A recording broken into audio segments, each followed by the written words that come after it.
किसान बिल के विरोध में आज भारत बंद बुलाया गया था, यानी कि 27 सितंबर को भारत बंद का आह्वान किया गया था। इसके नेतृत्व कर रहे थे राकेश टिकैत, जो लगभग 10 महीने से जो वर्तमान सरकार ने यह बिल लागू किया था, 3 बिलों के लेकर विरोध है, उसी को लेकर आज भारत बंद था।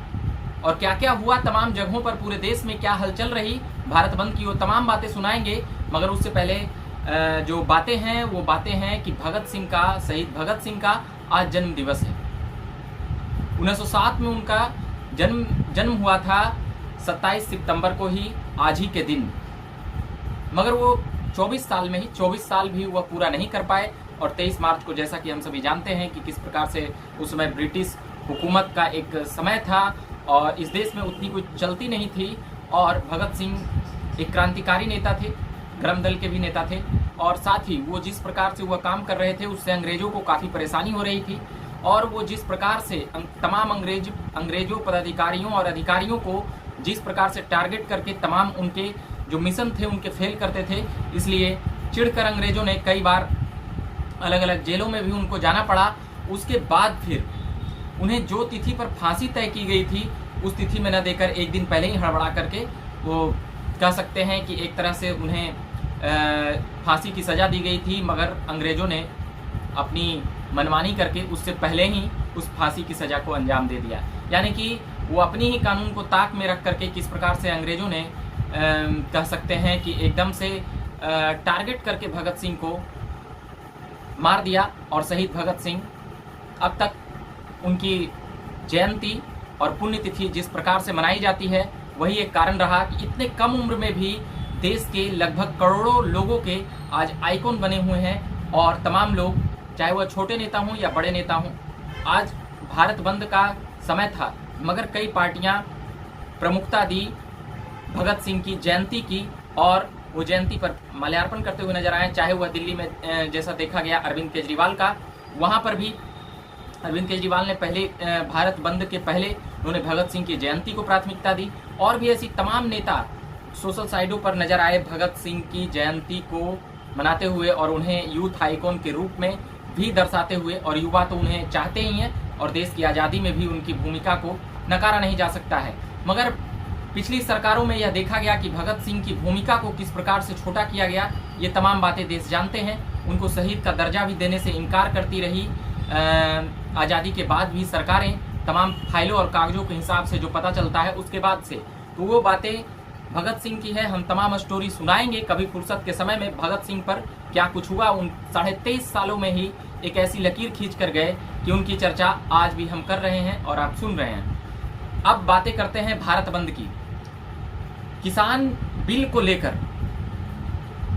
जो 3 बिल थी उसके विरोध में जिस प्रकार से भारत बंद को बुलाया गया और राकेश टिकैत समेत पहले दिल्ली में 100 दिन पूरा किया गया, फिर तमाम जगहों पर, फिर जिस प्रकार से 26 जनवरी को जो एक देश में माहौल बना, वह कहीं न कहीं एक चिंतनीय विषय उत्पन्न करती है।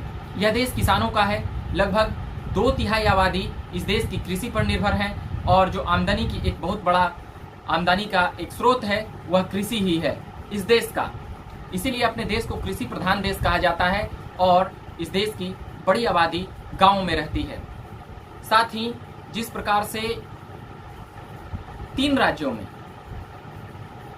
में कह सकते हैं कि हरियाणा, पंजाब और दिल्ली के एनसीआर के क्षेत्रों पे और दिल्ली के भी कई एरियो में जिस प्रकार से कार और गाड़ियों का जाम लगा हुआ था, तो ये कहा जा सकता है कि इन जगहों पर ज़्यादा प्रभावित होते हुए नजर आए, साथ ही लोग भी काफ़ी परेशान होते हुए नजर आए। अब बात करते हैं तमाम उन जगहों पर। उत्तर प्रदेश, यह दावा है राकेश टिकैत का कि 700-800 जगहों पर हमारा प्रदर्शन हुआ है, मगर तमाम जगहों पर सुचारू ढंग से काम हो रहा था। जो दिल्ली से सटे हुए, हरियाणा से सटे हुए जो क्षेत्र थे, वहाँ पर आंदोलन और प्रदर्शन उग्र देखा गया, तमाम जगहों पर देखा गया। फिर उसके बाद ट्रैक्टर लेकर भी तो वो तो चलने का एक बात है, वो तो आंदोलन और प्रदर्शन किसान कर ही रहे थे। मगर बिहार में, झारखंड में और साथ ही उत्तर प्रदेश का भी नाम ले लिया जाए, साउथ में भी, कर्नाटका में थोड़ी बहुत देखी गई है, मुंबई में भी थोड़ी बहुत घंटे 2 घंटे की तमाम जगहों पर देखी गई है।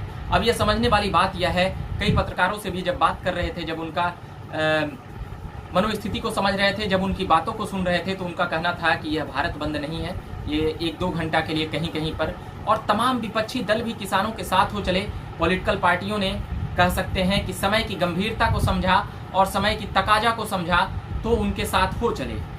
यही कारण रहा कि बिहार में भी देखा गया, चाहे वह वामपंथी पार्टियों का जो 5-6 धड़ा हो या फिर जन अधिकार पार्टी जो पप्पू यादव की है वो, या और मुख्य विपक्षी दल आरजेडी और लोक जनशक्ति पार्टी, वह किधर भी नजर नहीं आई। वो कह सकते हैं कि ना ही वो अपनी किसान बिल के समर्थन में कोई बातें कही है और ना ही आज की जो बातें हैं भारत बंद पर, उसके बाद ना ही कुछ ऐसी बातें आई कि किसान बिल का हम विरोध कर रहे हैं। मगर जिस प्रकार से चिराग गुट का मोदी के प्रति, प्रधानमंत्री मोदी के प्रति झुकाव रहता है, वह एक तरफा उनको अपना नेता मानते हैं। साथ ही पशुपति पारस गुट भी इससे दूरी बनाते हुए नजर आई और भी ऐसी कई पार्टियां हैं जो दूरी बनाती हुई नजर आई। आम आदमी पार्टी भी गाहे बगाहे समय का तकाजा कह सकते हैं या फिर जो स्थिति जो वहाँ दिल्ली में है वह माहौल, तो कहीं ना कहीं उनके साथ हो जाना पड़ा, किसानों के साथ हो जाना पड़ा। कई जगहों पर यह स्थिति देखी गई कि राजनीतिकरण बढ़ चढ़ कर रहा, मगर बिहार में डाक बंगला चौराहे पर कवरेज कर रहे थे उस वक्त काफ़ी बातें हुई और काफ़ी बातें देखी गई। तो वहाँ पर जो प्रदर्शन कर रहे थे वह साफ दिख रहे थे कि अब पुलिस हमें भगा दे तो हम चले जाएं, मगर वैसी स्थितियाँ नहीं बनी। पुलिस को लाठी और डंडे का बल प्रयोग नहीं करना पड़ा और तमाम जो पार्टियां आई हुई थी, पहले देखा जाता था कि वो एक ही पार्टी उतनी भीड़ ले आती है और पॉलिटिकल पार्टी के कार्यकर्ता ज़्यादा नजर आए किसानों से ज़्यादा, खासकर बिहार में।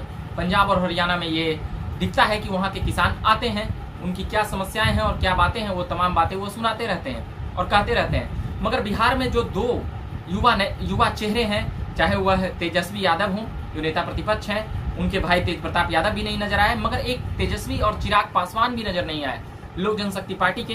तो कहीं ना कहीं जो तमाम विपक्ष और तमाम देश में जो भारत बंद का एक लहर था, उसमें बिहार के ये दो नेता चिराग पासवान और तेजस्वी यादव नजर नहीं आए।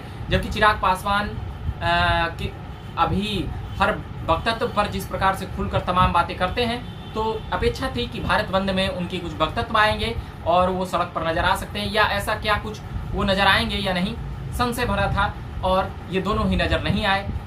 एक बात और है, चिराग पासवान तो दिल्ली हैं, तो खैर वो बिहार में थे नहीं, तो वो कैसे आते। वही स्थिति तेजस्वी यादव की थी, मगर तेज प्रताप यादव भी नजर नहीं आए। प्रदेश अध्यक्ष आरजेडी के प्रदेश अध्यक्ष जगदानंद सिंह कहते हुए नजर आए कि तमाम लोग तेजस्वी यादव ही हैं जो आरजेडी के कार्यकर्ता आए थे, जन अधिकार पार्टी के भी कार्यकर्ता थे। तो वो कुछ देर पर घंटे 2 घंटे लगभग 3 घंटों तक डाक बंगला चौराहे को ही डिस्टर्ब कर सके और तमाम जिलों से कोई ऐसी खबर नहीं आई कि वहाँ पर बहुत ज़्यादा प्रभावित करते हुए नजर आए। किसान न के बराबर नजर आए। पॉलिटिकल पार्टियों का कहना था कि हम भी किसान के ही बेटे हैं, तो किसान के हित की बात करते हैं और करेंगे। मुख्य बातें हैं टिकैत की। राकेश टिकैत ने की नेतृत्व कर रहे थे और नेतृत्व कर रहे हैं लगभग 10 महीने से। तो यह पूरी तरह से कहा जा सकता है कि राकेश टिकैत का भारत बंद कितना सही है या नहीं है, केवल 2-3 राज्यों तक ही रही या क्या रही, वह अभी खूब समझ रहे हैं। साथ ही राजनीतिकरण भी इसमें खूब होता है, क्योंकि विपक्ष भी उन मुद्दे को नहीं छोड़ता है जो जन सरोकार से होता है। और सरकार का ये कहना है कि किसानों से हमने बात करने का प्रयास किया है और तमाम बातें हम करते रहते हैं, मगर वो करने के लिए तैयार नहीं है। किसानों का कहना है कि मोदी सरकार और जो वर्तमान भाजपा की सरकार है वो किसान विरोधी है, वो तमाम बातें वह करते रहती है। फिर कृषि मंत्री का आज से 8-9 महीना पहले कह सकते हैं कि तमाम आंदोलनकारियों और प्रदर्शनकारियों से जो बातचीत चल रही थी, मगर वहाँ पर भी नज़र नहीं आया। राकेश टिकैत मीडिया में आकर पूरी अपनी बातें दम भरते हुए नजर आए, हम किसानों का हक दिला कर रहेंगे, ऐसे तमाम बातें करते हुए नजर आए। हम बिहार के साथ फिर तमाम मध्य प्रदेश की भी कई जगहों की जो तस्वीरें सामने आई, उसमें कुछ ऐसा होता हुआ नजर नहीं आया कि पूरी तरह से किसान सड़क पर थे, पूरे जाम हो गया। कहीं कुछ भी देश में अगर हरियाणा, पंजाब और दिल्ली के एनसीआर के क्षेत्रों को छोड़ दें तो कोई ऐसा मामला नज़र नहीं आया कि लगा कि भारत बंद है, क्योंकि भारत बंद में दिन भर प्रभावित हो सकते हैं, मगर अब कह सकते हैं कि राजनीतिकरण इस किसान बिल के ऊपर काफ़ी हावी हो चुका है। जैसा कि तमाम पत्रकारों से जो बातचीत करने के बाद पता चला, कई लोगों को किसान बिल हम विरोध कर रहे हैं, किन बिलों के तहत और कितने बिल हैं, यही बात नहीं पता जानकारी थी। यह भी देखा गया, राजनीतिक पार्टी के नेता और कार्यकर्ताओं ने अपनी अपनी बातें कही है। तमाम बातें हम झकास भारत में सुना चुके हैं और तमाम बातें भी कह चुके हैं। फिलहाल देखते हैं कि वर्तमान सरकार आखिर किसानों की समस्याएं क्यों नहीं सुन रही है और क्या उन चीज़ों में संशोधन की आवश्यकता है। हम उम्मीद करते हैं कि उन तीनों बिलों पर किसानों की और किसानों से सुने जो 40 संगठन किसानों की तमाम अलग अलग राज्यों से आए थे, उनकी भी बातें सुनी जानी चाहिए। कई किसानों का कहना था कि यह बिल सही है, तो उसकी संख्या सड़कों पर नहीं दिखी क्योंकि ये उस बिल के विरोध में थी। अभी एक बार और जो देखा गया था कि कई लोग, कई किसान संगठन और कई किसान इस बिल के समर्थन में थे। अब देखना यह है कि वो बातें कब तक दिखेगी। अभी के लिए हम फिलहाल इतना ही कहेंगे। आप देखते रहिए झकास भारत। मेरा नाम हुआ रविकांत। चैनल को सब्सक्राइब नहीं किया तो कर लीजिएगा और फेसबुक पेज को भी लाइक करिएगा। धन्यवाद।